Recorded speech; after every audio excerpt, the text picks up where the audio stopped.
शहरात राहिल्या आल्यापासून मी गावाकडच्या खूप काही गोष्टींना जास्त मिस करते. पण आजही मी जेव्हा शहरातून गावाकडे जाते ना, दूध या गोष्टीला खूप जास्त मिस करते. दूध म्हणजे गावाकडे भेटतच नाही आणि भेटलं तर अगदी खूप जास्त पाणी टाकलेलं. लहानपणी तर असं व्हायचं ना, उठलं की कढीचा डब्बा घ्यायचा आणि दूध घ्यायला जायचं. गावातला जो डबा रोटीवाला आहे, जो गावात यायचा सकाळी सकाळी, तो गावातून वापस जायला निघायचा आणि मी दूध घ्यायला जायला निघायची.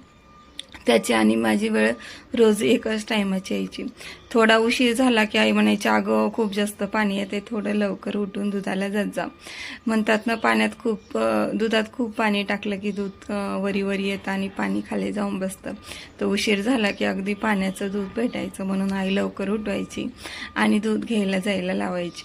आज तरी थोडे जास्त पैसे दिले तर निक्कं दूध ठेवतात, पण पहिल्या वेळेस पैसे आपण देऊ शकत नव्हतो आणि ते दूध आपल्यासाठी कधीच निक्कं ठेवत नव्हते. अगदी पाण्याचं दूध भेटायचं.